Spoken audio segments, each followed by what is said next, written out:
പ്രിയപ്പെട്ടവരെ, നമ്മൾ എത്ര വാചാലരായിട്ടും കാര്യമില്ല. നമ്മൾ എത്ര മക്കൾക്ക് നുള്ളു കൊടുത്തിട്ടും തല്ലു കൊടുത്തിട്ടും ചവിട്ട് കൊടുത്തിട്ടൊന്നും കാര്യമില്ല. അവരല്ലാഹുവിനെ കുറിച്ച് മനസ്സിലാക്കണമെങ്കിൽ, അവരുടെ ഹൃദയം നന്നാവണമെങ്കിൽ അവർ പടച്ചവനെ കുറിച്ച് മനസ്സിലാക്കണം. അലാ ബിദിക്രില്ലാഹി തത്മഇന്നുൽ ഖുലൂബ്.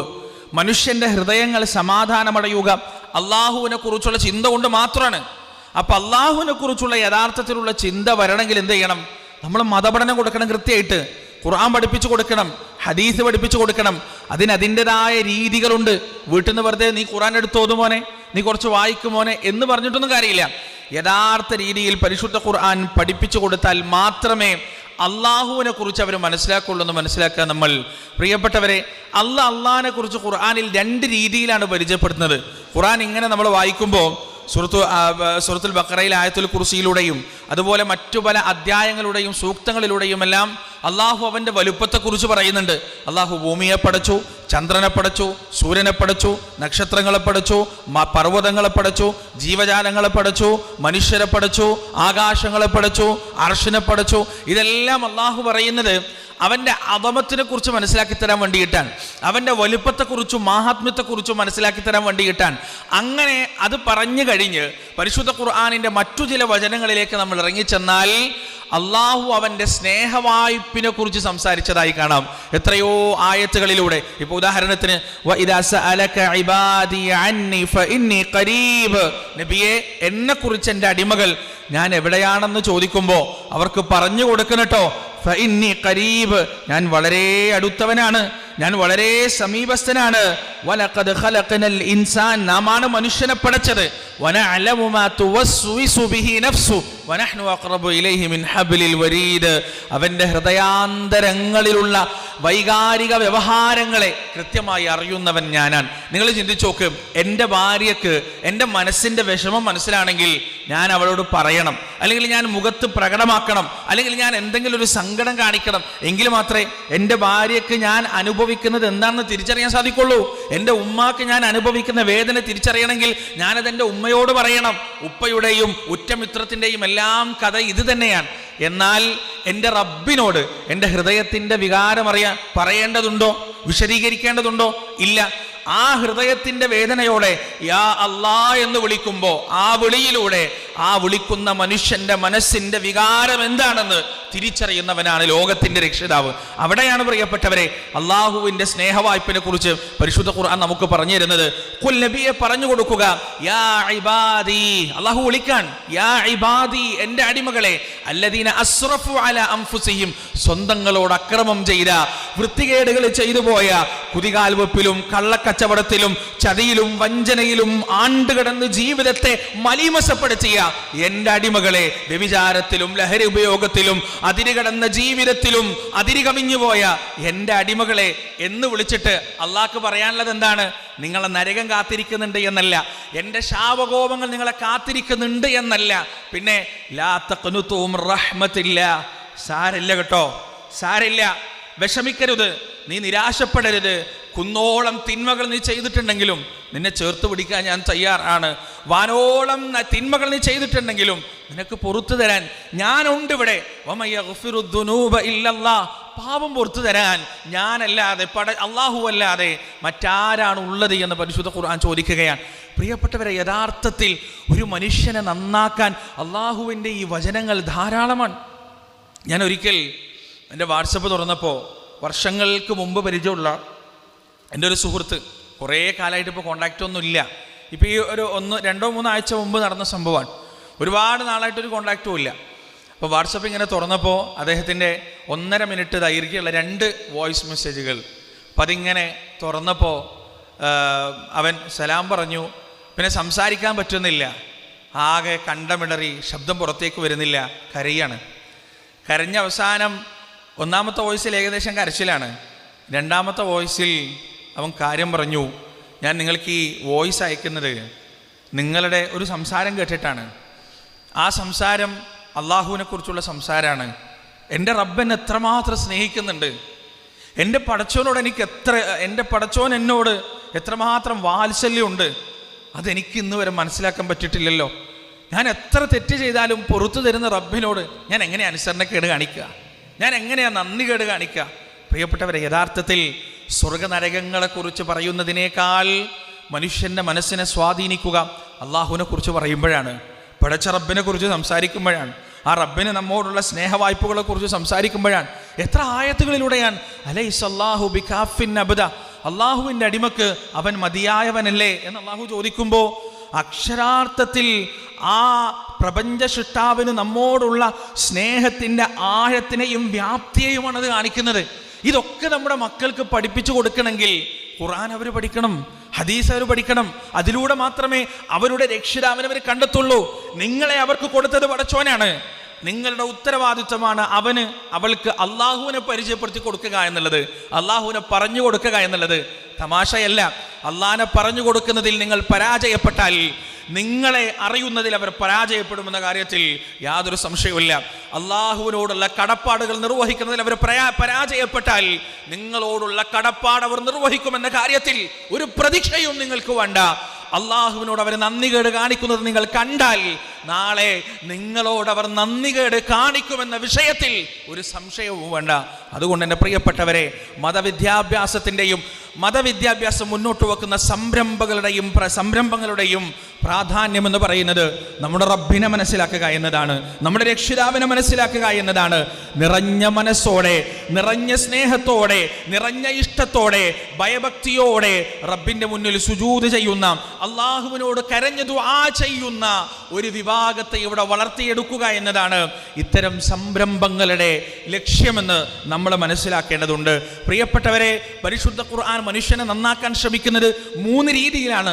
ഒന്നാമതായി അള്ളാഹിനെ കുറിച്ച് സംസാരിച്ചിട്ടാണ്, പറഞ്ഞിട്ടാണ്.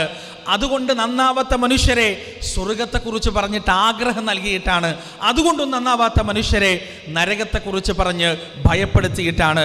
ഈ 3 കാര്യങ്ങളും ഒരു കുട്ടിക്ക് കിട്ടണമെന്നുണ്ടെങ്കിൽ എന്തു വേണം? അവന് ഖുർആൻ പഠിക്കണം, ഹദീസ് പഠിക്കണം. ഇപ്പൊ പുറത്ത് ചെറുതായി മഴ പെയ്തുകൊണ്ടിരിക്കുന്നുണ്ടല്ലോ. ആ മഴയിൽ നമ്മൾ കുട ഇല്ലാതെ ഇറങ്ങിയാൽ എന്താ സംഭവിക്കുക? നനയും. നമ്മുടെ സമൂഹത്തിൽ തിന്മയുടെയും അധാർമികതയുടെയും പേമാരിയാണ് പെയ്തുകൊണ്ടിരിക്കുന്നത്. അവർക്ക് ചൂടാൻ മതവിദ്യാഭ്യാസം എന്ന ധാർമ്മികത എന്ന കുട നിങ്ങൾ കൊടുത്തിട്ടില്ലെങ്കിൽ അവരാ ധാർമ്മികതയിൽ നനയും, അതിൽ മുങ്ങിക്കുളിക്കും. എൻ്റെ മോൻ കഞ്ചാവ് അടിച്ചു, എൻ്റെ മോൻ മയക്കുമരുന്ന് ഉപയോഗിക്കാൻ തുടങ്ങി, എൻ്റെ മോൻ പ്രേമത്തിലകപ്പെട്ടു, എൻ്റെ കുട്ടി പഠിക്കുന്നില്ല, എൻ്റെ കുട്ടി പറഞ്ഞിട്ട് അനുസരിക്കുന്നില്ല, പരാതി പറഞ്ഞിട്ട് കാര്യമില്ല. പരിഹാരം എന്താണെന്ന് അള്ളാഹുവിൻ്റെ റസൂൽ പഠിപ്പിച്ചു തന്നിട്ടുണ്ട്. ആ പരിഹാരം കൃത്യമായിട്ട് കൊടുത്തിട്ടില്ലെങ്കിൽ എല്ലാ വേണ്ടാധീനങ്ങളും വീട്ടിലേക്ക് കയറി വരുമെന്ന കാര്യത്തിൽ യാതൊരു സംശയവുമില്ല. ഹയാ നഷ്ടപ്പെട്ടുകൊണ്ടിരിക്കുകയാണ് പ്രിയപ്പെട്ടവരെ. നമ്മുടെ മതവിദ്യാഭ്യാസത്തിൻ്റെ ഒന്നാമത്തെ ലക്ഷ്യം അള്ളാഹുവിനെ കുറിച്ചുള്ള ബോധം ഉണ്ടാക്കി കൊടുക്കുക എന്നുള്ളതാണ്. രണ്ടാമത്തെ ലക്ഷ്യം എന്താണെന്നറിയോ? ഹയാ ഉണ്ടാക്കി കൊടുക്കുക എന്നുള്ളതാണ്. കുട്ടികൾക്ക് മോഡസ്റ്റി ഉണ്ടാക്കി കൊടുക്കുക, നാണമുണ്ടാക്കുക. നാണവും മാനവും ഇല്ലാത്ത ഒരു പുതിയ തലമുറയാണ് ഉണ്ടായി വരുന്നതെന്ന് പ്രിയപ്പെട്ട രക്ഷിതാക്കളെ നിങ്ങൾ മനസ്സിലാക്കേണ്ടതുണ്ട്. ഇന്നലെ 12:40 ഇങ്ങോട്ടേക്കുള്ള എൻ്റെ ട്രെയിൻ. ആ ട്രെയിനിൽ B2 കമ്പാർട്ട്മെൻറ്റിലെ 22ാമത്തെ സീറ്റിലാണ്, 22ാമത്തെ ബർത്തിലാണ് എനിക്ക് ടിക്കറ്റ് ബുക്ക് ചെയ്തത്. ഞാൻ അവിടെ എത്തിയപ്പോൾ, ട്രെയിനിൽ കയറിയപ്പോൾ, കണ്ണൂരിൽ നിന്ന് ട്രെയിൻ കയറിയപ്പോൾ ഈ ബർത്തിൻ്റെ അടുത്ത് പോയപ്പോൾ അവിടെ വേറെ ആരോ കിടക്കുന്നുണ്ട്. അപ്പോൾ ഞാനിങ്ങനെ ബർത്തിന് മുട്ടിയിട്ട് പറഞ്ഞു ഇത് എൻ്റെ സീറ്റാണെന്ന് പറഞ്ഞു. അപ്പോൾ 2 കുട്ടികളാണ് അതിൽ എഴുന്നേൽക്കുന്നത്, ഒരു കുട്ടിയല്ല. 2 കുട്ടികൾ, 2 കൗമാരക്കാരായ 2 പെൺകുട്ടികളാണ് ആ സീറ്റിൽ നിന്ന് എഴുന്നേൽക്കുന്നത്. ഞാൻ അത്ഭുതപ്പെട്ടു. അവർ രണ്ടാൾക്കും 2 സീറ്റുകളുണ്ട്. എന്നോട് പറഞ്ഞു അവിടെ സീറ്റ് ഉണ്ട്, നിങ്ങൾക്ക് അവിടെ മാറി കിടക്കാൻ പറ്റുമോ എന്ന് ചോദിച്ചു. ഞാൻ പറഞ്ഞു പറ്റൂല, എനിക്ക് ഇവിടെ തന്നെ വേണമെന്ന് പറഞ്ഞു. കാരണം എനിക്ക് ഉള്ളിലൊരു ചെറിയ ഈ ചില രംഗങ്ങൾ കണ്ടതുകൊണ്ടുള്ളൊരു വേദനയും രോഷം ഉണ്ടായിരുന്നു. ഞാൻ പറഞ്ഞു എനിക്ക് ഇവിടെ തന്നെ കിടക്കണം, നിങ്ങൾ അവിടെ നിന്ന് മാറണം എന്ന് പറഞ്ഞു. കാരണം അവർക്ക് സൈഡ് ലോയറാണ് ബർത്ത്. ആ സൈഡ് ലോയറിൽ കിടന്നിട്ട് ആ മുകളിലുള്ള അപ്പർ ബർത്തിൽ കിടന്ന് ചെയ്യുന്ന പല കാര്യങ്ങളും ചെയ്യാൻ പറ്റൂല. അതുകൊണ്ടാണ് അവർ മാറി കിടക്കുന്നത്. അതുകൊണ്ടാണ് ഞാൻ പറഞ്ഞു നിങ്ങൾ താഴെ ഇറങ്ങണം എന്ന് പറഞ്ഞത്. എന്നിട്ട് അവർ താഴെ ഇറങ്ങിയില്ല. തൊട്ടിപ്പുറത്ത് പാരലായിട്ടുള്ള അപ്പർ ബർത്തിലേക്ക് 2 പെൺകുട്ടികൾ പക്ക സ്വർഗാനുരാഗം ആ ട്രെയിനിൽ വെച്ച് കാണിക്കാൻ. ഉറങ്ങാൻ പറ്റില്ല എനിക്ക് കുറേ നേരം, ഏകദേശം 1.5 മണിക്കൂറോളം വല്ലാതെ പ്രയാസപ്പെട്ടു. ഇവരുടെ സംസാരവും വളരെ വൃത്തികെട്ട സംസാരവും വളരെ വൃത്തികെട്ട ഗോഷ്ഠികളും അതുമായി ബന്ധപ്പെട്ട ശബ്ദങ്ങളും മനസ്സിനെ വല്ലാതെ അരോസരപ്പെടുത്തി. നമ്മളൊക്കെ പെൺമക്കളുള്ള എനിക്ക് 2 പെൺമക്കളാണ്. പേടിച്ചു പോവാണ് കാലത്തിൻ്റെ പോക്ക് കാണുമ്പോൾ. എല്ലാം നോർമലൈസ് ചെയ്യാൻ, എന്തും ചെയ്യാൻ മടിക്കാത്തൊരു തലമുറയാണ് പ്രിയപ്പെട്ടവർ ഉണ്ടായി വരുന്നത്. ഇതൊക്കെ ചെയ്യുന്ന ആളുകൾ വിചാരിക്കും ഇതൊക്കെ പുരോഗമനത്തിൻ്റെ, മനുഷ്യനാഗരികത സഹസ്രാബ്ദങ്ങൾക്കപ്പുറത്ത് വലിച്ചെറിഞ്ഞ വേസ്റ്റുകളാണ് ഇതൊക്കെ. മഹാനായ ലൂത്ത് നബി അലൈഹി സ്വലാത്തു വസ്സലാമിൻ്റെ ജനതയിലായിരുന്നു ഇത്തരത്തിലുള്ള പ്രവണത ഉണ്ടായിരുന്നത്. അദ്ദേഹത്തിന്റെ ജനതയോട് പറഞ്ഞു, വലൂത്തൻ ഇദ് ഖാല ലിഖൗമിഹി അതഅതൂനൽ ഫാഹിഷത മാ സബഖകും ബിഹാ മിൻ അഹദി മിനൽ ആലമീൻ ഇന്നകും ലതഅതൂന റിജാല ശഹവത മിൻ ദൂനി നിസാ ബൽ അൻതും ഖൗമുൻ മുസ്രിഫൂൻ. എന്താണോ ഈ ചെയ്തു കൂട്ടുന്നത്? ലോകത്തൊരാൾക്കും പരിചയമില്ലാത്ത വൃത്തിഹീനതയാണോ ഈ പ്രവർത്തിച്ചു കൊണ്ടിരിക്കുന്നത്? അതിരി കവിഞ്ഞൊരു ജനത തന്നെയാണ് നിങ്ങളെന്ന് ലൂത്ത് നബി അദ്ദേഹത്തിന്റെ ജനതയോട് പറഞ്ഞപ്പോൾ ആ ജനതയുടെ മറുപടി എന്താ അറിയാം നിങ്ങൾക്ക്? വമാ കാന ജവാബ ഖൗമിഹി ഇല്ലാ അൻ ഖാലൂ അഖ്രിജൂഹും മിൻ ഖറിയതികും ഇന്നഹും ഉനാസു യതതഹറൂൻ. 21-ാം നൂറ്റാണ്ടിൽ നമ്മൾ കേട്ടുകൊണ്ടിരിക്കുന്ന ഒരു ഉത്തരം എന്താ പറഞ്ഞറിയോ? ഇവരെ ഇവിടുന്ന് മാറ്റണം, ഇവർ ഈ നാട്ടിൽ പറ്റൂല, ഇവർ പുരോഗമനം മനസ്സിലാക്കാത്തവരാണ്, ഇവർ വളരാത്തവരാണ്, 6-ാം നൂറ്റാണ്ടുകാരാണ് എന്ന് പറയില്ലേ, അതേപോലെ ഈ വിഭാഗം ലൂത്തിന്റെ കുടുംബവും ഒന്നിനും പറ്റാത്തവരാണ്. അതുകൊണ്ട് അവരെ ഈ നാട്ടിൽ നിന്ന് പുറത്താക്കണം. അവർ നമുക്ക് യോജിച്ചവരല്ല. എന്താ കാരണം? അവർ കക്കുന്നവരാണ്, കൊള്ളയടിക്കുന്നവരാണെന്നല്ല. ഇന്നഹും ഉനാസു യതതഹറൂൻ. ഈ ഒരു വിഭാഗം ആളുകൾ അവർ പരിശുദ്ധിയുള്ളവരാണ്, അവർ ധാർമ്മികതയുള്ളവരാണ്, സദാചാരമുള്ളവരാണ്. അതുകൊണ്ട് അവരെ നമ്മുടെ കൂട്ടത്തിൽ കൂട്ടാൻ പറ്റുകയില്ല എന്നാണ് പറയുന്നത്. എന്നിട്ട് ലൂത്ത് അലൈഹി സ്വലാത്തു വസ്സലാമിൻ്റെ ജനത അവരുടെ ശിക്ഷ നടപ്പാക്കാൻ വേണ്ടി 3 മലക്കുകൾ വരുന്നുണ്ട്. അള്ളാഹു ആ 3 മലക്കുകളെ പറഞ്ഞയച്ചത് അതിസുന്ദരന്മാരായ രീതിയിലാണ്. ഈ 3 മലക്കുകൾ വന്നിട്ട് ലൂത്ത് അലൈഹി സ്വലാത്തു വസ്സലാമിൻ്റെ വീട്ടിൽ നിന്നപ്പോൾ അദ്ദേഹം ഭയപ്പെടുന്നുണ്ട്. പടച്ചോനെ ഇപ്പോൾ വരുമല്ലോ, കന്നുകാലികളെ പോലും തോൽപ്പിക്കുന്ന തരത്തിൽ അധാർമികതയിൽ അങ്ങേയറ്റമെത്തിപ്പോയ എൻ്റെ ജനത പേടിച്ചെന്നെ സംഭവിച്ചു.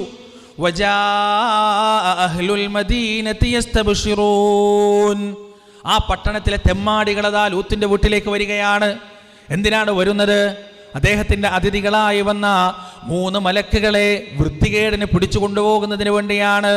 ലൂത്ത് നബി അലൈഹി സ്വലാത്തു വസ്സലാം അവരോട് തിരിച്ചു പറയുകയാണ്, ഖാല ഇന്ന ഹൗലാഇ ളൈഫീ ഫലാ തഫ്ളഹൂൻ വത്തഖുല്ലാഹ വലാ തുഖ്സൂൻ. എൻ്റെ ജനതേ, ഇതെന്റെ അതിഥികളാണ്, അവരുടെ മുന്നിൽ വെച്ച് നിങ്ങൾ എന്നെ അപമാനിക്കരുത്, അള്ളാഹുവിനെ സൂക്ഷിക്കുക, നിങ്ങൾ എന്നെ നിന്ദിക്കരുത്. ലൂത്തിന്റെ ജനതയുടെ മറുപടി എന്താണെന്നറിയുമോ? ഖാലൂ അവലം നൻഹക അനിൽ ആലമീൻ. ലോകരോട് സംസാരിക്കാൻ പാടില്ല എന്ന് ലൂത്തെ ഞങ്ങൾ നിന്നോട് പറഞ്ഞിട്ടില്ലേ? എന്താ പറഞ്ഞത്? ഇവിടെ വേറെ ആരോട് പുറത്തുനിന്ന് ആരെങ്കിലും വന്നു കഴിഞ്ഞാൽ നീയും നിന്റെ കുടുംബം അവരോട് സംസാരിച്ചു പോകരുതെന്ന്. എന്താ കാരണം? നിങ്ങളൊപ്പം കൂടിയാൽ അവരും പരിശുദ്ധിയുള്ളവരാവും. അവർ പരിശുദ്ധിയുള്ളവരായി കഴിഞ്ഞാൽ പിന്നെ നമ്മുടെ ഇഷ്ടത്തിനും ഇംഗിതത്തിനും നമുക്ക് അവരെ ഉപയോഗിക്കാൻ പറ്റൂല. സുബ്ഹാനല്ലാഹ്.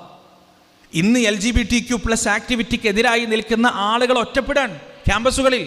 എറണാകുളത്ത് നിൽക്കുന്ന നിങ്ങളോട് പ്രത്യേകിച്ച് പറയേണ്ട ആവശ്യമില്ലല്ലോ. എറണാകുളം എന്ന മെട്രോപൊളിറ്റൻ സിറ്റിയിൽ ഇന്ന് അരങ്ങേറിക്കൊണ്ടിരിക്കുന്ന അധാർമികതകളുടെ വലിപ്പം എത്രയാണ്?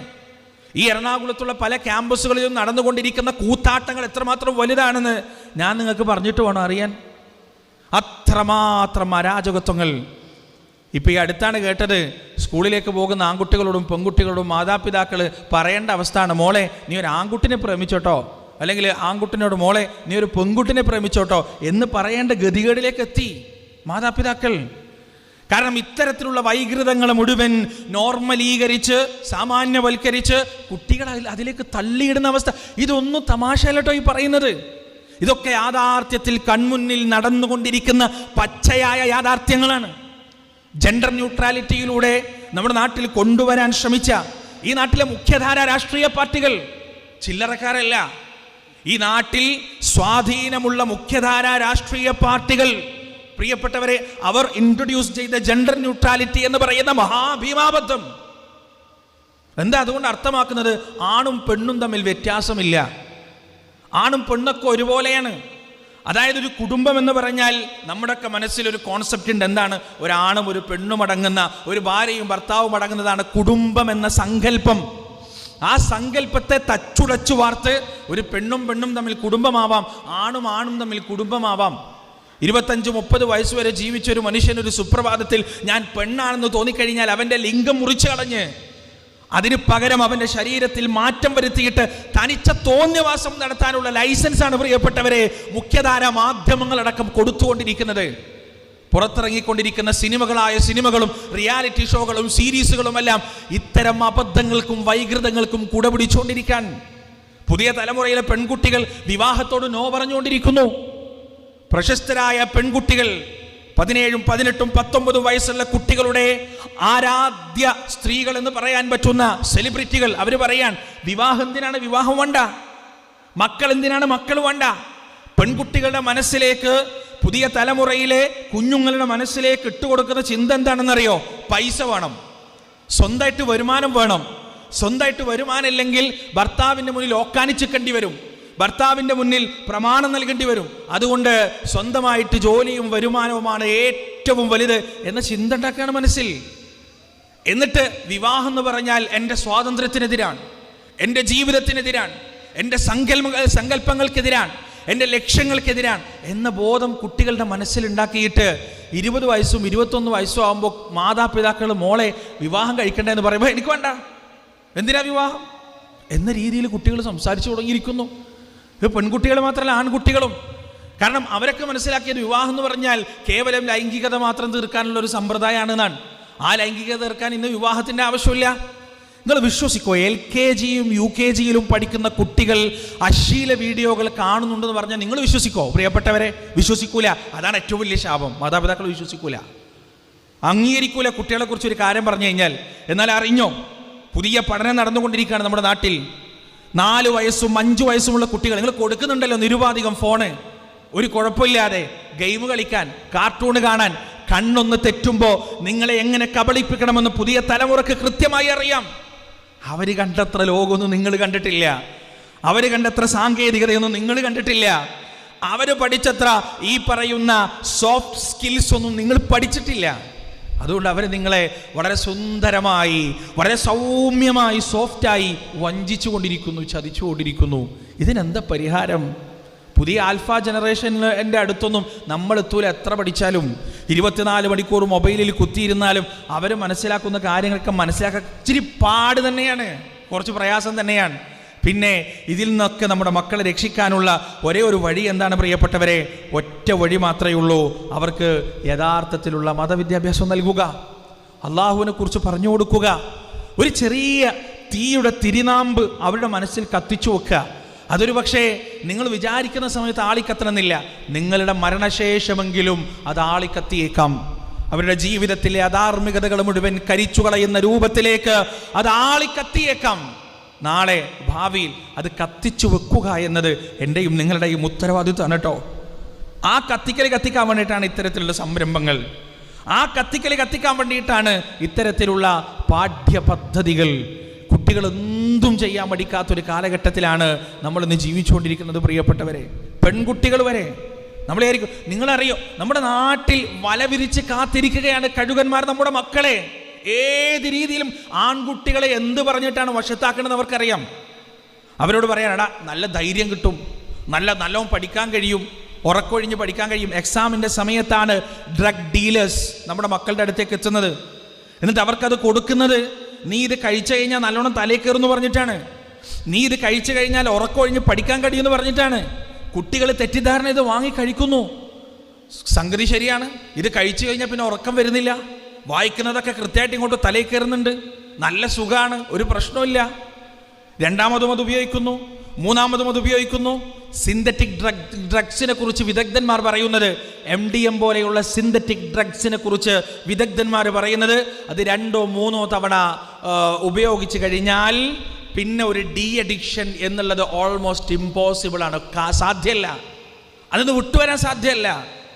അപ്പം ഇതിങ്ങനെ ഉപയോഗിച്ച് പിന്നെ ഇവനെന്താണ്, അതില്ലാതെ പറ്റൂല, ഇതൊക്കെ ഫ്രീ ആയിട്ടാണ് ആദ്യം കൊടുക്കുക. പിന്നെ ഇവനിത് ഇല്ലാതെ പറ്റൂല എന്ന് പറയുമ്പോൾ അവനോട് പറയും, ഈ സാധനം ഇന്ന സ്ഥലത്ത് കൊണ്ടുകൊടുത്തു കഴിഞ്ഞാൽ നിനക്കുള്ള ഡോസ് അവർ തരും. പിന്നെ ഇവൻ അതിൻ്റെ ക്യാരിയർ ആവുകയാണ്.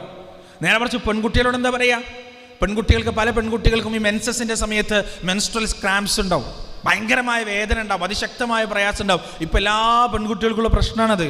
നമ്മുടെ ലൈഫ് സ്റ്റൈലിൻ്റെയും നമ്മുടെ ഫുഡ് ഹാബിറ്റിൻ്റെ ഒക്കെ പ്രശ്നമാണ്. അപ്പോൾ ഈ പെൺകുട്ടികൾക്ക് ഈ വേദന വരുന്ന സമയം ഇവർക്ക് കൃത്യമായിട്ട് അറിയാം. സ്ത്രീകളുണ്ട് ഡീലേഴ്സ് ആയിട്ട്, അവർക്കറിയാം ഈ പെൺകുട്ടികളുടെ മുഖഭാവവും പെരുമാറ്റം കാണുമ്പോൾ ആ കുട്ടിക്ക് സമയമായിട്ടുണ്ട്. അവരെ സമീപിക്കും. എന്താ മോളെ മുഖത്ത്, അത് ഒരു പക്ഷേ സ്വന്തം സ്കൂളിലെ ടീച്ചേഴ്സ് ആവാം, അതല്ലെങ്കിൽ ഉറ്റ ചങ്ങാതിമാരാവാം, അല്ലെങ്കിൽ ചങ്ങാതിമാരുടെ രക്ഷിതാക്കളാവാം. വന്നിട്ട് ചോദിക്കാൻ എന്താ പറ്റിയത്, ഭയങ്കര പ്രയാസമുണ്ടല്ലോ മുഖത്ത്. അപ്പോൾ സ്ത്രീകളാണെങ്കിൽ പെൺകുട്ടികൾ സ്വാഭാവികമായിട്ട് പറയും ഒന്നുമില്ല, മാസമുറയുടെ സമയമാണ്, മെൻസസിൻ്റെ സമയമാണ്, അതിൻ്റെ ചെറിയ വേദനയും പ്രയാസമൊക്കെ ഉണ്ട്. ആ വേദന മാറാൻ നല്ലൊരു മരുന്നുണ്ട്, വേണോ? വേണം. ഒരു സൈഡ് എഫക്റ്റ് ഉണ്ടാവില്ല, ഒന്നും പേടിക്കണ്ട, കഴിച്ചു, വേദന മാറി, ഒരു കുഴപ്പമില്ല. അടുത്ത മാസം ഇതേ കുട്ടി അങ്ങോട്ട് അന്വേഷിച്ചു പോവും, 3-ാമത്തെ മാസം അങ്ങോട്ട് അന്വേഷിച്ചു പോവും, അഡിക്റ്റഡായി, പിന്നെ രക്ഷയില്ല. പിന്നെ ഈ പെൺകുട്ടി അങ്ങോട്ട് അന്വേഷിച്ചു പോകുമ്പോൾ അവർ ഫ്രീ ആയിട്ട് കൊടുക്കൂല. അവർ പറയും ഇന്ന് ഹോട്ടൽ മുറിയിലേക്ക് പോയാൽ, ഇന്ന് ലോഡ്ജ് മുറിയിലേക്ക് പോയാൽ, അവർക്ക് വേണ്ടുന്നത് ചെയ്തു കൊടുത്താൽ മോൾക്ക് ഇന്നത്തെ ഡോസ് അവർ തരും എന്ന് പറഞ്ഞ് പിന്നെ ഈ കുട്ടി ഗോപ്യമായ വേശ്യാവൃത്തിയിലേക്ക് പോവാൻ. അപ്പോഴും മാതാപിതാക്കളുടെ കണ്ണിൽ ഈ കുട്ടിക്കൊന്നും സംഭവിച്ചിട്ടില്ല. എത്ര സംഭവങ്ങൾ!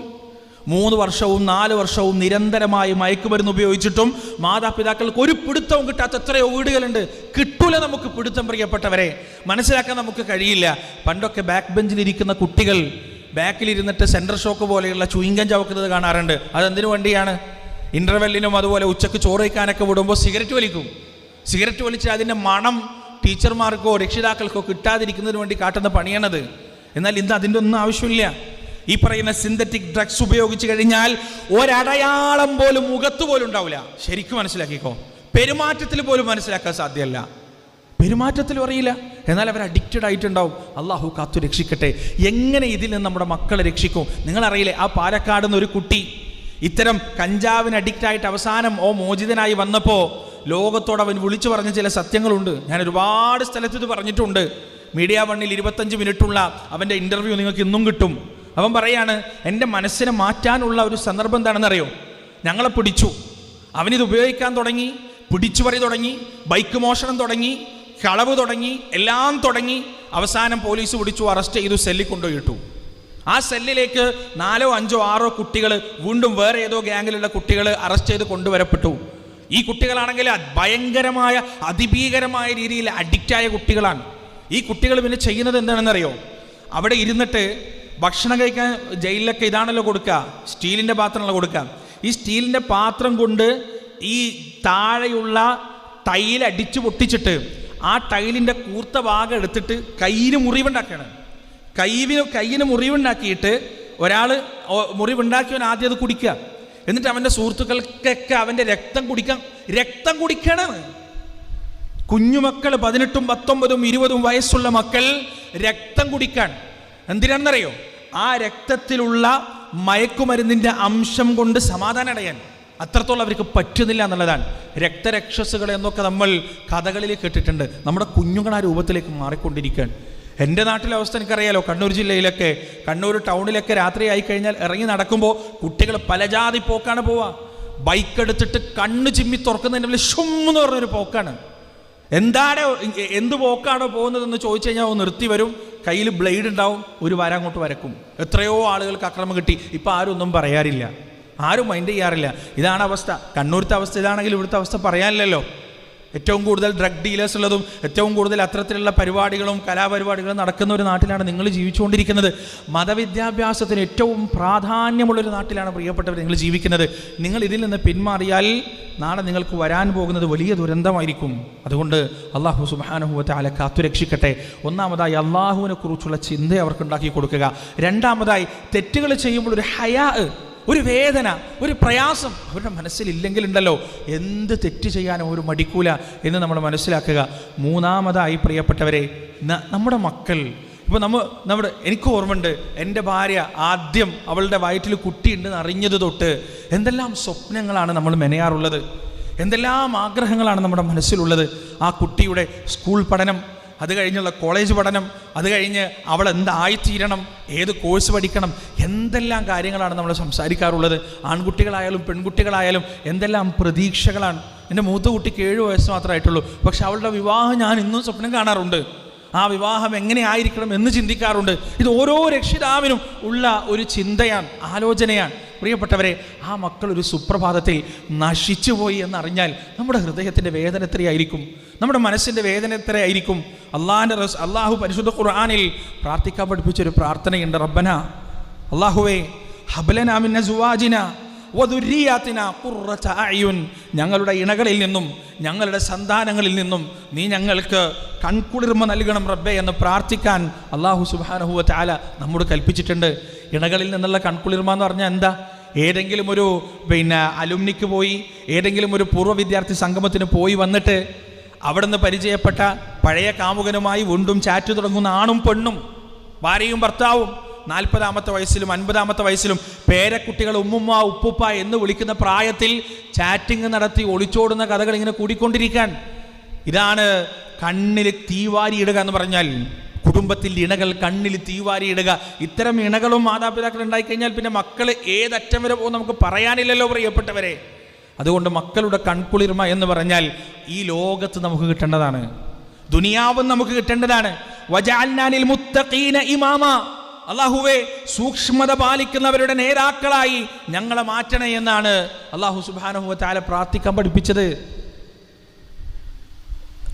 വടക്കൻ കേരളത്തിൽ ഒരു സ്ഥലത്തൊരു പള്ളിയിൽ, സ്ഥലത്തിൻ്റെ പേരൊന്നും പറയുന്നില്ല, ഒരു പള്ളിയിൽ ഒരു മനുഷ്യനുണ്ടായിരുന്നു. 5 വക്ത് കൃത്യമായി പള്ളിയിൽ വരുന്നൊരു മനുഷ്യൻ. അദ്ദേഹമാണ് സുബഹ്ക്ക് പള്ളിയുടെ വാതിൽ തുറക്കുക, ആളുകൾക്ക് വരാൻ വേണ്ടിയിട്ട്. സുബൈ ബാങ്ക് അദ്ദേഹം കൊടുക്കുക. ഏത് പരിപാടി ഉണ്ടെങ്കിലും ഇതുപോലെ ഇങ്ങനെ മുന്നിലിരിക്കുന്നുണ്ടാവും, ശ്രദ്ധിച്ച് കേൾക്കും. പരലോകം പറയുമ്പോൾ കണ്ണുകൾ നിറയും, അള്ളാഹുവിനെ കുറിച്ച് പറയുമ്പോൾ കണ്ണുകൾ ഇങ്ങനെ വിടരും. അങ്ങനെ ഒരു മനുഷ്യൻ. ആ മനുഷ്യന് 2 ആൺമക്കളാണ്. അദ്ദേഹത്തിൻ്റെ 50-ൻ്റെയും 60-ൻ്റെയും ഇടയിലുള്ള പ്രായത്തിൽ അദ്ദേഹം മരണപ്പെട്ടു. അദ്ദേഹത്തിൻ്റെ മയ്യത്ത് കൊണ്ടുപോകുമ്പോൾ ആ മയ്യത്ത് നിസ്കരിക്കാൻ 2 ആൺമക്കളും ഇല്ല. ആ മയ്യത്ത് കട്ടിൽ പിടിക്കാൻ താങ്ങാൻ 2 ആൺമക്കളും ഇല്ല. കാരണം എന്താണെന്നറിയോ? ഒരുത്തൻ മൂക്കറ്റം കള്ളു കുടിച്ചിട്ട് അദ്ദേഹത്തിൻ്റെ മയ്യത്ത് കൊണ്ടുപോകുന്ന അതേ തെരുവിൽ റോഡ് സൈഡിൽ വീണടക്കാണ്, മൂക്കറ്റം കള്ളു കുടിച്ചിട്ട്. വേറൊരുത്തൻ ഒരു കുത്തുകേസിൽ പെട്ടിട്ട് ജയിലിലാണ്, റിമാൻഡിലാണ്. 2 മക്കളും ഇല്ല നിസ്കരിക്കാൻ, 2 മക്കളും ഇല്ല പ്രാർത്ഥിക്കാൻ. ഇത്തരം മക്കളുണ്ടായിട്ട് എന്താണ് കാര്യം പ്രിയപ്പെട്ടവരെ? നാം ഇവിടുന്ന് മരിച്ചു പോയി കഴിഞ്ഞാൽ, എനിക്ക് ഓർമ്മയുണ്ട്, മാനന്തവാടിയിൽ ഒരിക്കൽ സംസാരിച്ചുകൊണ്ടിരിക്കുമ്പോൾ, വയനാട് മാനന്തവാടിയിൽ ഇങ്ങനെ തൗഹീദ് പറയാൻ. അപ്പോൾ ഒരു കുട്ടി ഇങ്ങനെ ഒരു ചെറുപ്പക്കാരൻ, ഒരു 10-22 വയസ്സ് പ്രായം തോന്നിക്കുന്ന ഒരു ചെറുപ്പക്കാരൻ ഇങ്ങനെ വേദിയിലേക്ക് കയറി വന്നു. ഞാൻ വിചാരിച്ചു എന്തോ സംഘാടകരോ മറ്റോ ആയിരിക്കും. മൈക്ക് ഇങ്ങനെ ഓഫാക്കിയിട്ട് എന്താണെന്ന് നോക്കാൻ വേണ്ടിയിട്ട് അവിടെ നിന്നു. അപ്പോൾ അവൻ വന്നിട്ട് നല്ല പുളിച്ച തെറിയാണ് ചെവിയിൽ പറഞ്ഞത്. എന്നിട്ട് പറഞ്ഞു, നിർത്തിപ്പോടോ, എന്തോ കഞ്ചാവോ മറ്റോ ഉപയോഗിച്ചതാണ്. എന്നിട്ട് അവൻ അങ്ങോട്ട് ഇറങ്ങിപ്പോയി.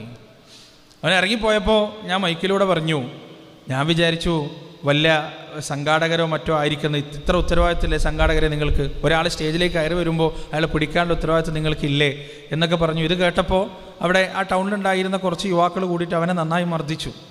വേണ്ടാന്ന് പറഞ്ഞെങ്കിലും നന്നായി അടികിട്ടി. അവസാനം സംസാരം കഴിഞ്ഞിട്ട് അവിടുത്തെ KNM പ്രസിഡന്റ് പറഞ്ഞൊരു വാക്കാണ് മനസ്സിൽ ഇന്നും തറച്ചു വെക്കുന്നത്. എന്താ അദ്ദേഹം പറഞ്ഞെന്നറിയോ? ആരാണ് ഇതിനെയൊക്കെ ജനിപ്പിച്ചു വിട്ടതെന്നറിയില്ല, ആരുടെ സന്തതിയാണെന്നറിയില്ല. നമ്മുടെ മക്കൾ എന്ത് തോന്നിയാസത്തരം കാട്ടിയാലും, നമ്മുടെ മക്കൾ എന്ത് വേണ്ടാതെ ഇനം കാട്ടിയാലും പ്രിയപ്പെട്ടവരെ, നമ്മളെത്ര നന്നായി ജീവിച്ചാലും ആളുകൾ നമ്മുടെ പേര് പറയും. മാഷറയിൽ വരെ നമ്മുടെ പേര് കൂട്ടിയിട്ടാണ് വിളിക്കുക. തെമ്മാടിയായ ഒരുത്തനെ നമ്മുടെ പേരും കൂട്ടി മാഷറയിൽ നിന്ന് വിളിക്കുന്നൊരവസ്ഥകൾ ആലോചിച്ച് നോക്ക്. ഒരു മനുഷ്യൻ്റെ റൂഹിനെ ആകാശത്തേക്ക് കൊണ്ടുപോകുമ്പോൾ അവൻ തെമ്മാടിയാണെങ്കിൽ ദുർഗന്ധം വമിക്കുന്ന ആത്മാവ് ആരാണെന്ന് മലക്കുകൾ ചോദിക്കും. അപ്പോൾ ഈ ആത്മാവിനെ കൊണ്ടുപോകുന്ന മലക്കുകൾ പറഞ്ഞു കൊടുക്കുക എന്താ അറിയോ? ഉപ്പാൻ്റെ പേര് കൂട്ടിയിട്ടാ, രക്ഷിതാക്കളുടെ പേര് കൂട്ടിയിട്ടാ. അതുകൊണ്ട് നമുക്ക് ഒരിക്കലും ഒഴിയാൻ പറ്റാത്ത ഒരു ഉത്തരവാദിത്തമാണ് മക്കൾ എന്ന് പറയുന്നത്. അവർ ഈ ദുനിയാവിൽ നമുക്ക് കൺകുളിർമ നൽകിയിട്ടില്ലെങ്കിൽ പരലോകത്ത് സ്വർഗത്തിലേക്ക് പോകുമ്പോൾ പിടിക്കും നമ്മുടെ കയ്യവരെ. വജഅൽഹുമാ തഹ്ത അഖ്ദാമിന ലിയകൂന മിനൽ അസ്ഫലിൻ. പടച്ചോനെ, ഇവൻ എങ്ങനെയാ പോവുക? ഇവളെങ്ങനെയാ സ്വർഗത്തിലേക്ക് പോവുക? ഇയാളും എൻ്റെ ഉമ്മയും സുബഹ് നമസ്കരിക്കാൻ എഴുന്നേറ്റപ്പോൾ എന്നെ വിളിക്കാൻ ഇവർക്ക് തോന്നിയിട്ടില്ലല്ലോ. ഇവർ ഖുർആൻ ഓതുമ്പോൾ എൻ്റെ മുന്നിലേക്ക് ഖുർആൻ വെച്ച് തരാൻ ഇവർക്ക് തോന്നിയിട്ടില്ലല്ലോ. ഇവർ ഖുർആൻ ക്ലാസ്സിന് പോകുമ്പോൾ എൻ്റെ കൈ പിടിച്ച് കൊണ്ടുപോകാൻ ഇവർക്ക് തോന്നിയിട്ടില്ലല്ലോ. എൻ്റെ ബാല്യത്തിൽ എൻ്റെ കൈ പിടിച്ച് നമസ്കരിക്കാൻ പള്ളിയിലേക്ക് കൊണ്ടുപോകാൻ എൻ്റെ ഉപ്പയെന്ന് പറയുന്ന ഈ ഒരുത്തിന് തോന്നിയിട്ടില്ലല്ലോ റബ്ബേ. പിന്നെ എങ്ങനെയാ അവർ സ്വർഗത്തിലേക്ക് പോവാ? എൻ്റെ കാലിൻ്റെ അടിയിൽ അവരെ ഇട്ടതാ, ഞാൻ അവരെ ചവിട്ടി ധരിച്ചിട്ട് വേണമെങ്കിൽ നരകത്തിലേക്ക് പോയിക്കോളാം എന്ന് മക്കൾ പറയുമ്പോൾ പ്രിയപ്പെട്ടവരെ, അള്ളാഹിൻ്റെ മുന്നിൽ നമുക്ക് പറയാൻ വേറെ ന്യായങ്ങൾ ഉണ്ടാവില്ല. നമ്മൾ മനസ്സിലാക്കുക, ഒരു ന്യായം നമുക്ക് പറയാൻ കഴിയൂല. അതുകൊണ്ട് നമ്മളാലാവുന്ന തരത്തിൽ അവസരങ്ങൾ ഒഴിവാക്കാതെ മക്കളെ ദീന് പഠിപ്പിക്കുക എന്നത് നമ്മുടെ ബാധ്യതയാണ്. ചവറ്റുകൊട്ടയിലേക്ക് പിതാവിനെ വലിച്ചെറിഞ്ഞിട്ട് പോയ മക്കളുണ്ട്. 10-30 കൊല്ലം ഗൾഫിൽ പണിയെടുത്ത് സ്ട്രോക്ക് വന്ന് ശരീരത്തിൻ്റെ ഒരു ഭാഗം തളർന്ന് വീടിൻ്റെ ഒരു കട്ടിൽ ഒതുങ്ങിയപ്പോണ്ടല്ലോ, 3-4 ആൺമക്കൾ കൂടിയിട്ട് എടുത്ത് രാവിലെ നേരം പരപര ഒളുക്കുന്നതിൻ്റെ മുന്നേ ചവറ്റുകൊട്ടയിലേക്ക് വലിച്ചെറിഞ്ഞു.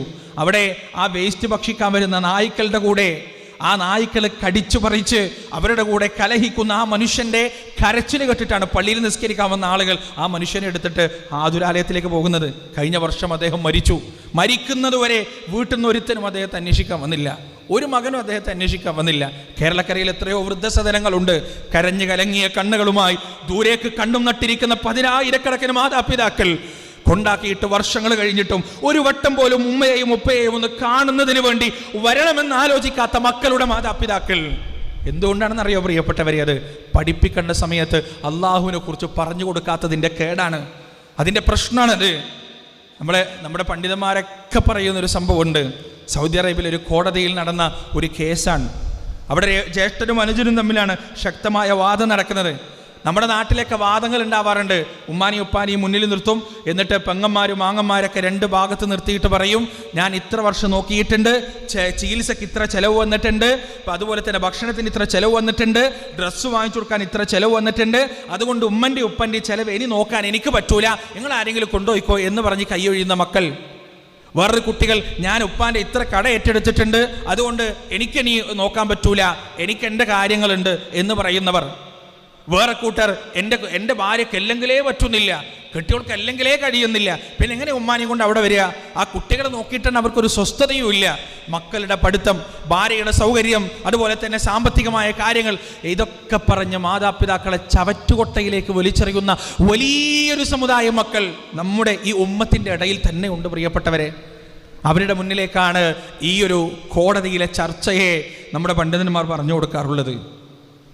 ഈ 2 ജ്യേഷ്ഠനും അനുജനും തമ്മിൽ തർക്കിക്കുന്നത് നീ കൊണ്ടുപോകണം എന്ന് പറഞ്ഞിട്ടല്ല, ഞാൻ കൊണ്ടുപോകും എൻ്റെ ഉപ്പാനെ, ഞാൻ കൊണ്ടുപോകും എൻ്റെ ഉപ്പാനെ, അവന് വിട്ടത് കൊടുക്കാൻ ഞാൻ തയ്യാറല്ല.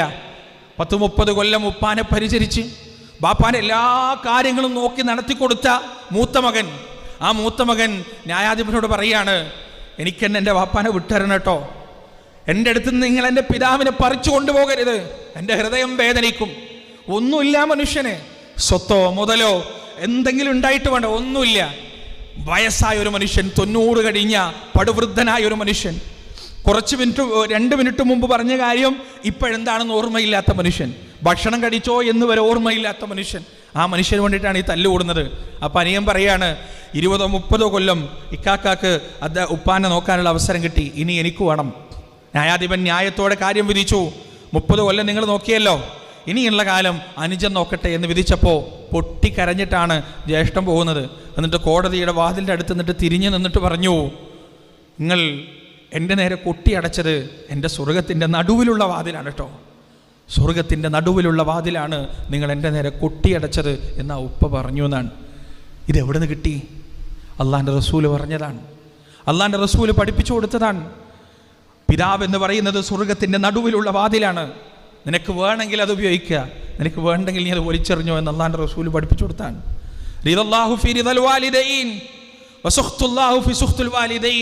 അള്ളാഹുവിൻ്റെ തൃപ്തി കിടക്കുന്നത് മാതാപിതാക്കളുടെ തൃപ്തിയിലാണ്, അള്ളാഹുവിൻ്റെ വെറുപ്പ് കിടക്കുന്നത് മാതാപിതാക്കളുടെ വെറുപ്പിലാണ്. മതം പഠിച്ചൊരു മനുഷ്യനെ സംബന്ധിച്ചിടത്തോളം ഉമ്മയുടെ കണ്ണിൽ നിന്ന് ഒരു തുള്ളി കണ്ണുനീർ അവൻ കാരണം ഉറ്റിയാൽ അവൻ പേടിക്കും, അവൻ്റെ ഉറക്കം നഷ്ടപ്പെടും, അവൻ്റെ സമാധാനം നഷ്ടപ്പെടും. അവൻ വന്ന് ഉമ്മാൻ്റെ കാലിൻ്റെ അടുത്തിരുന്ന് കരയും, ഉമ്മ പൊറുത്തു തരണം കേട്ടോ, എൻ്റെ അടുത്ത് നിന്ന് അറിയാണ്ട് സംഭവിച്ചതാണ്. മഹാനായ ഇബ്നു അബ്ബാസ് റളിയല്ലാഹു അൻഹുവിൻ്റെ അടുത്തേക്ക് ഒരു മനുഷ്യൻ വരികയാണ്. എന്നിട്ട് അയാൾ ചോദിക്കുന്നു, എനിക്കൊരുപാട് തെറ്റുകൾ സംഭവിച്ചിട്ടുണ്ട്, ഒരുപാട് പാപങ്ങൾ സംഭവിച്ചിട്ടുണ്ട്, പുറത്തു തരാൻ ഞാൻ എന്താ ചെയ്യേണ്ടത്?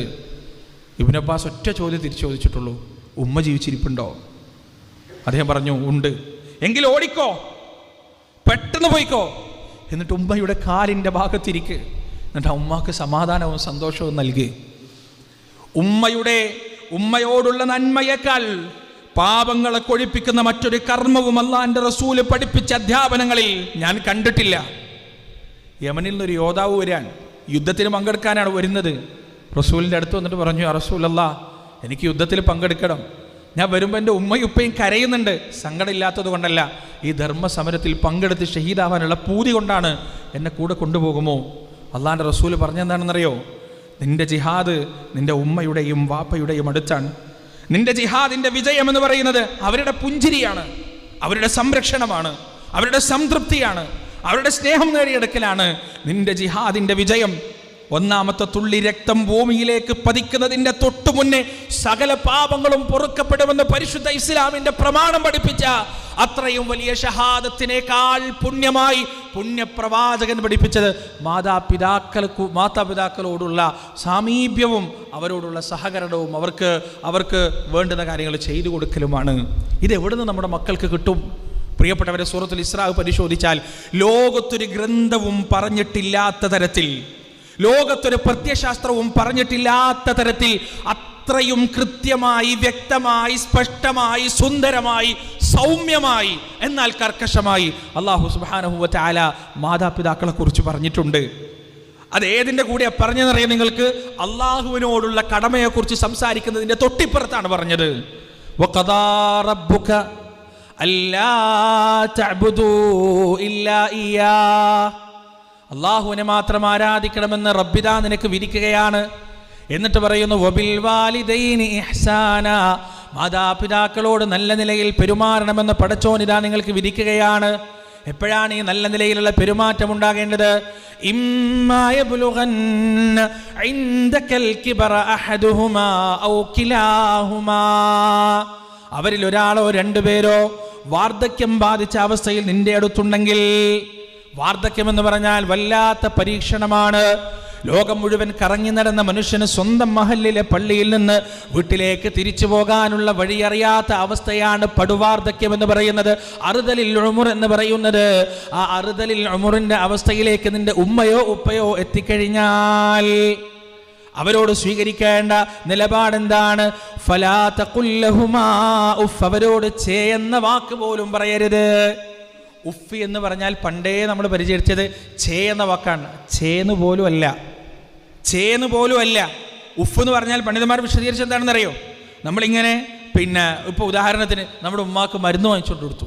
ഉമ്മ മരുന്ന് കുടിക്കാൻ മറന്നുപോയി. അപ്പോൾ നമ്മൾ പറയില്ലേ ഉഫ് എൻ്റെ ഉമ്മോ, ഇതാണ് ആ ഉഫ്, അല്ലാണ്ട് ചേയല്ല. പുച്ഛിക്കുന്നു അതുപോലും പാടില്ല എന്നാണ്. അതുപോലും മാതാപിതാക്കളോട് പാടില്ല എന്നാണ് ഖുർആൻ പറഞ്ഞത്. ഫലാ തൻഹറുഹുമാ, അവരോട് കയർത്ത് സംസാരിക്കരുത്. വഖുൽ ലഹുമാ ഖൗലൻ കരീമാ, മാന്യമായ വാക്കുകൾ മാത്രം അവരോട് പറയുക. വഖ്ഫിദ് ലഹുമാ ജനാഹദ്ദുല്ലി മിനർ റഹ്മ, താഴ്മയുടെ ചിറകുകൾ നീ അവർക്ക് വിരിച്ചു കൊടുക്കുക. വഖുൽ, എന്നിട്ട് പറയുകയും ചെയ്യുക റബ്ബിർഹംഹുമാ കമാ റബ്ബയാനി സഗീറാ, അല്ലാഹുവേ എൻ്റെ ശൈശവത്തിൽ എനിക്കെൻ്റെ ആവശ്യങ്ങൾ പറയാൻ കഴിയാത്തൊരു കാലഘട്ടമുണ്ടായിരുന്നു. ആ കാലഘട്ടത്തിൽ എൻ്റെ കരച്ചിലിനും എൻ്റെ ചിരിക്കും എൻ്റെ വളർച്ചക്കും വേണ്ടി ഉറക്കമൊഴിഞ്ഞ ഊണൊഴിഞ്ഞ എൻ്റെ പ്രിയപ്പെട്ട മാതാക്കളെ അതുപോലെ നീ സംരക്ഷിക്കണേ റബ്ബേ. ഈ രീതിയിൽ പ്രാർത്ഥിക്കുക വേണം എന്നാണ് പരിശുദ്ധ ഖുർആൻ പഠിപ്പിക്കുന്നത്. ലോകത്തൊരു ഗ്രന്ഥവും ഇത്ര കൃത്യമായി മാതാപിതാക്കളോടുള്ള കടമയെക്കുറിച്ച് നമ്മോട് സംസാരിച്ചിട്ടില്ല പ്രിയപ്പെട്ടവരെ. അതുകൊണ്ട് ഞാൻ എൻ്റെ വാക്കുകൾ അവസാനിപ്പിക്കുമ്പോൾ പ്രിയപ്പെട്ടവരെ മനസ്സിലാക്കുക, 3 കാര്യത്തിന് വേണ്ടിയിട്ടാണ് നമ്മുടെ മക്കൾക്ക് മതവിദ്യാഭ്യാസം നൽകേണ്ടത്. 1, അവർക്ക് അവരുടെ റബ്ബിനെ കുറിച്ച് പഠിപ്പിച്ചു കൊടുക്കാൻ വേണ്ടിയിട്ടാണ്. 2, തിന്മകൾ പേമാരിയായി പെയ്യുന്ന കാലത്ത് ഒരു കുടക്ക് പകരം നാം കൊടുക്കുന്നതാണ് മതവിദ്യാഭ്യാസം.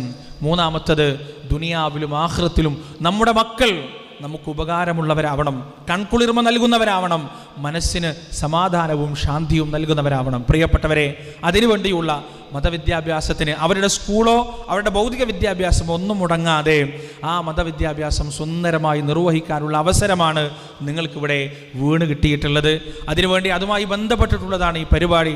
പ്രിയപ്പെട്ടവരെ, ആ അവസരം കളയാതിരിക്കുക, ആ അവസരം കൃത്യമായി ഉപകാരപ്പെടുത്തുക. ഈ അവസരം നിങ്ങൾ ഉപയോഗിച്ചിട്ടില്ലെങ്കിൽ തീർച്ചയായും നാളെ നിങ്ങളുടെ മക്കൾ വഴിതെറ്റിയാൽ അള്ളാഹുവിൻ്റെ അടുത്ത് നിങ്ങൾ മറുപടി പറയേണ്ടി വരുമെന്ന കാര്യത്തിൽ യാതൊരു സംശയവുമില്ല. അതുകൊണ്ട് ആദ്യത്തെ 20 or 25 കുട്ടികൾക്ക് മാത്രമാണ് അവസരമുള്ളത്. മത്സരിക്കുക അതിനുവേണ്ടി. വസ്സാബിഖൂൻ, നന്മയിൽ മുൻകടക്കുന്നവർ, വലിയ വലിയ സ്കൂളുകളിൽ അഡ്മിഷൻ കിട്ടുന്നതിന് വേണ്ടി MLAയും MBAയും പോയി കാണുന്നവരാണ് നമ്മൾ. അള്ളാഹുവിൻ്റെ മതം പഠിക്കുന്നതിന് എന്തേ നമുക്ക് ആ ഗൗരവമില്ലാത്തത്? എന്തേ നമുക്ക് ആ പ്രാധാന്യം ഇല്ലാത്തത്? അതുകൊണ്ട് പ്രിയപ്പെട്ടവരെ, ആ ആദ്യത്തെ 25 ഉൾപ്പെടാൻ നമ്മൾ ശ്രമിക്കുക. നമ്മുടെ കുടുംബത്തിലോ നമ്മുടെ അയൽപക്കത്തോ ഒക്കെ കുട്ടികളുണ്ടെങ്കിൽ അവരെ ഈ കോഴ്സിലേക്ക് ജോയിൻ ചെയ്യിപ്പിക്കുക. അവർ ദീന് പഠിക്കട്ടെ, അള്ളാഹുവിനെ കുറിച്ച് മനസ്സിലാക്കട്ടെ, പരലോകത്തെക്കുറിച്ച് അറിയട്ടെ. ഉമ്മയോടും ഉപ്പയോടും ബഹുമാനം കാണിക്കുന്ന, റബ്ബിൻ്റെ ചിന്ത ഹൃദയത്തിലുള്ള, നാണവും മാനവും ഹയാവുമുള്ള നല്ല മക്കളായി അവർ വളരട്ടെ. വആഖിറു ദഅവാന അനിൽ ഹംദുലില്ലാഹി റബ്ബിൽ ആലമീൻ. വസ്സലാം.